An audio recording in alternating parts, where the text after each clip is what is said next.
Welcome to our podcast. This is going to be our first official video or podcast episode for the Parts Management Podcast. Cool. And I want to quickly just kind of talk about you as, you're the person I'm going to be mostly interviewing so that everyone gets to know Chuck Hartle. He's one of the founders of PartsEdge, one of the resident known experts in the industry.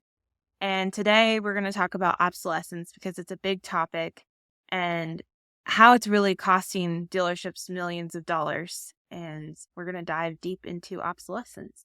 So first, inventory obsolescence is a key component to profitability and inventory management. So first, let's define what is obsolescence. Industry-wide, it seems to be measured by months no sale most of the time, because some of these measuring tools out there that are provided by DMS vendors look at it by months no sale, but really tends to skew the number as much as 15%, because it's really, from an investment perspective, it's really based on the last time you bought a part, not the last time you sold a part. I've done enough on M&S, M&R seminars to put you into a coma, but to define obsolescence, true obsolescence in a dealer's inventory, it has to be over 13 months no sale and 13 months no receipt. If I only had one way to really manage a parts inventory, I would pick months no receipt because that's the last time I wrote a check for a part. But having that combination of both months no sale and months no receipt, 13 and 13, is definitely the best way to pull and judge your inventory obsolescence, Kaylee. That makes sense. And you said the most common way that DMSs report it is through months no sale? Yeah, the most common way when you look at it is they have the months no sale report.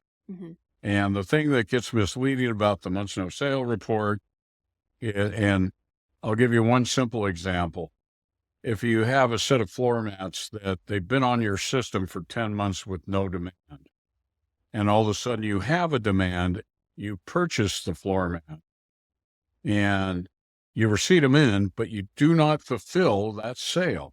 In other words, you receipted it in, you bought it, you put it on the shelf, and for whatever reason, the customer doesn't come in, you ordered the wrong color, whatever, now you're stuck with them, and you didn't fulfill the sale. Well, the months no sale keeps aging. So 2 months from now, that set of floor mats is going to be on the obsolete. It's going to be at 13 months no sale, but it's only going to be at 2 months no receipt.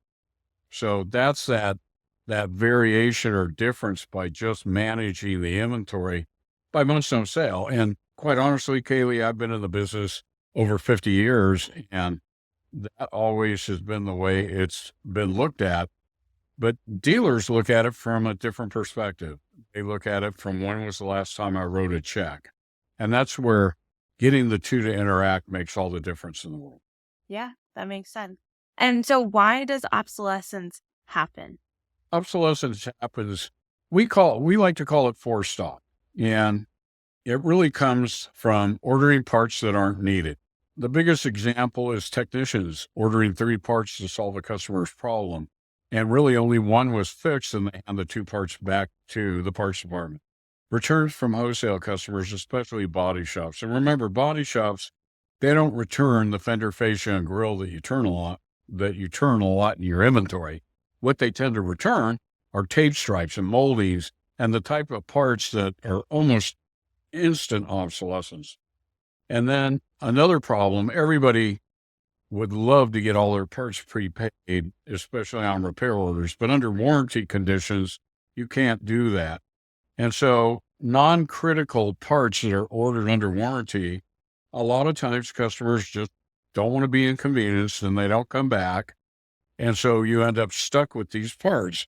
So there's order errors. If you have a lot of inexperienced people working in your parts department, there's a price to pay for that while they're being trained. They make mistakes, but that's a small part compared to the others.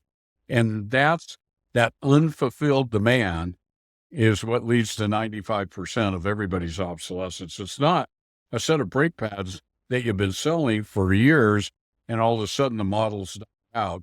Typically, they sell out of themselves. These are parts that never, ever phased into the inventory or had a lot of demand to begin with, that parts departments constantly get stuck with. And would you suggest, or would there be a way to track that category of the inventory in the DMS? Is it pretty easy to look at that information? Because I would think that's an area that if you want to stop obsolescence, you need to focus on for stock. And I think you define that. It's not it's a term that PartsEdge uses a lot, but I don't think the industry uses for stock as a whole. But it's basically parts that didn't meet the best stocking levels of your DMS that are in your inventory, right? Did I say that Right. right? Right. And there's a couple of ways to track it effectively. First and foremost, anything that didn't meet a phase-in criteria that you had to put on your bin, make a stock group or a source for it. Mhm. That way that dollar value's there. And remember, at some point, maybe the parts are just starting their life. You have to review that because a handful of them may phase in. So for the most part, by isolating it in a stock group or a source, or from a report standpoint, if you don't want to isolate it like that, it's really easy to go out and say, go get me everything with an on hand in my inventory, and my year sale is less than 3. It's 2, 1, or 0. And look at, these are low sale parts that are stuck in your inventory that more than likely, unless it's a one-hit wonder under aero or rim, these are the types of parts that, you never had the demand for them to begin with. And it's really easy to go look at it by the source. But again, you could run an English statement, just say, English statement or a report generator, whatever DMS you have, and just go, hey, go get me everything with year sale 2 or less, and let's see what we got. And how often would you suggest a parts manager to review that type of report? Minimum once a month.